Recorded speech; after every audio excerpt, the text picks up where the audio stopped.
Hi, in this video I'm going to show you how to change the brake pads on a Ford Ranger. Before you start changing the brake pads, make sure you've parked the vehicle on a flat surface and it's safe to work on. If you enjoyed this video, give it a thumbs up so that way other people can see it's a great video. Also, subscribe to my channel for other great content in the future. Once you've subscribed, hit that little bell icon so that way you can be notified when any new video has been uploaded.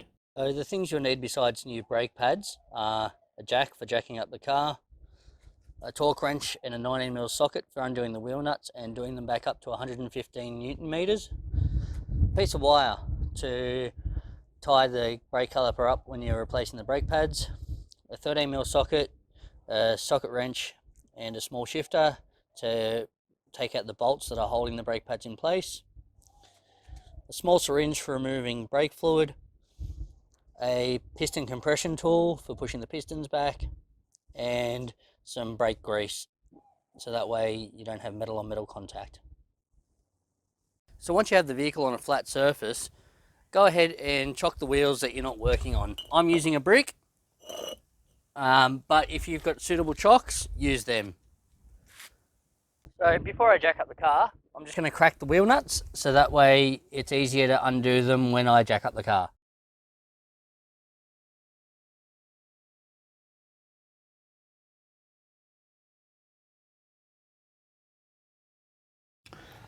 This image shows you where your jacking points are. They are where the green circles are on the vehicle and where you can put your stands, which are the purple triangles. Now I've got the vehicle jacked up, I'm going to go ahead and take the rest of the wheel nuts off and take the tyre off. Once you have the wheel off, if you're not going to use jack stands, make sure that you put the wheel under the car so that way if the car drops for whatever reason, you're a little bit safe.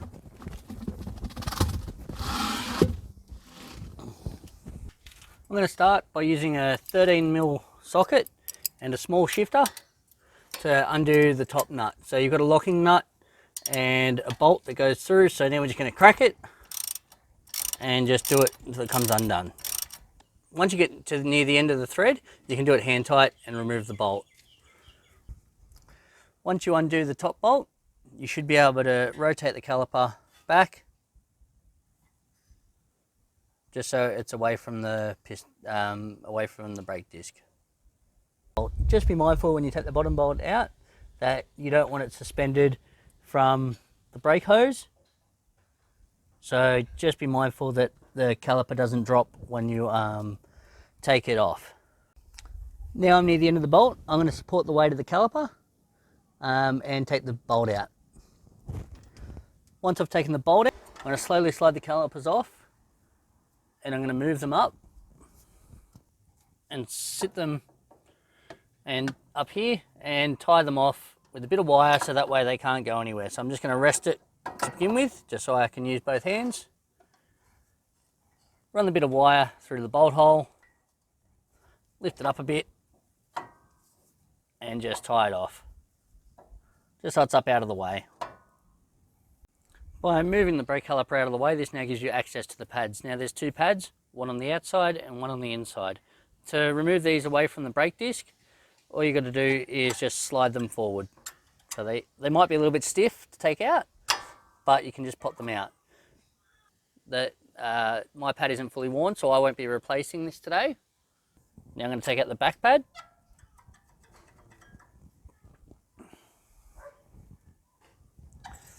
If you need to, just use something just to pry it out a little bit. What you'll see on one of the pads are these metal tabs. These are your wear indicators, so when your pad gets down, these will scrape on your disc and you will hear a squeal, and that's when you know to change your brake pads. So now I'm going to fit the new pads. You fit the one with the metal tab towards the back and they just slide in the same way as they came out.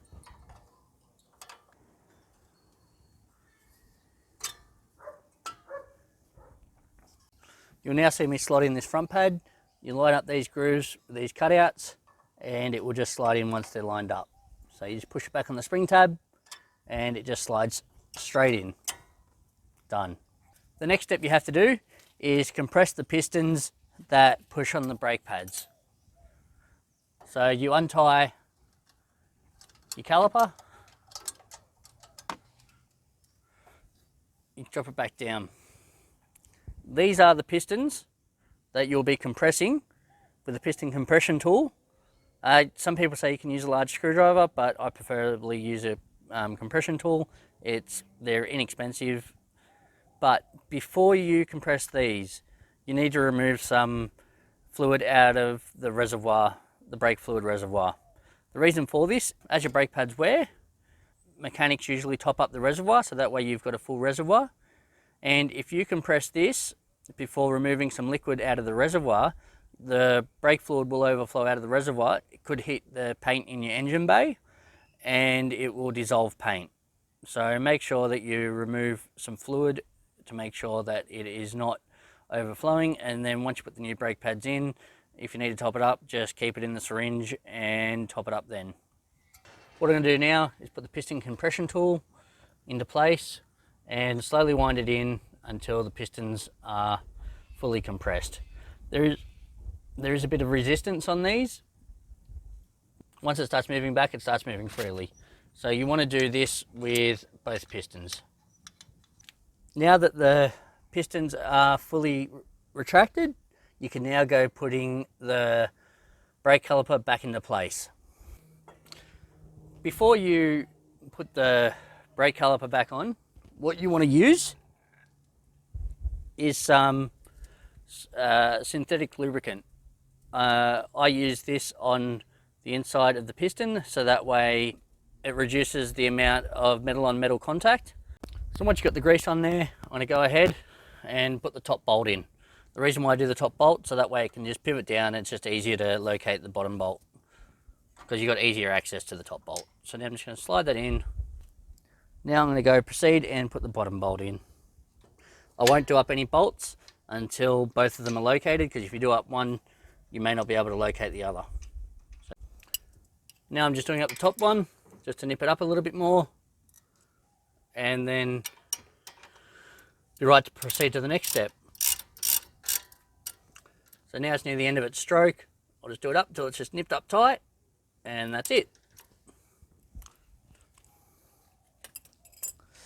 What you want to do now is put the wheel back on the same way that you took it off, and drop the car down. There's still one more step to go, or two more steps to go after you drop the car back down. Because you compressed the brake pistons, there's now no fluid in the brake line to the brake pistons. So what we need to do is start the engine and press on the brake pedal to force fluid back into the brake pistons so they will operate your brakes. So what I'm going to do is start my car, make sure it's out of gear. Then I'm going to press on the brake pedal just to engage fluid back into the brake pistons. You'll notice on the first press, the brake pedal will go straight to the floor with ease, and then after a few presses, it'll go back to its normal operation. So as you can see, it goes all the way to the floor with ease, comes back out, and I'm slowly pushing fluid back into the pedal. Now it won't go past that. So now you've got the fluid back in the pistons, you now want to check the reservoir in the engine bay. Just open up the reservoir, have a quick look inside, make sure your level is up. If anything, it'll be higher, and if it needs topping up, just use the fluid that you took out before. Then just replace the cap again, remove all chocks from under the wheels. And if you enjoyed this video, give it a thumbs up so that way other people can see it's a great video. Also, hit the subscribe button so that way you can see other videos in the future. Once you've hit the subscribe button, hit the bell button so you get notifications when the new videos come out. Thank you for watching.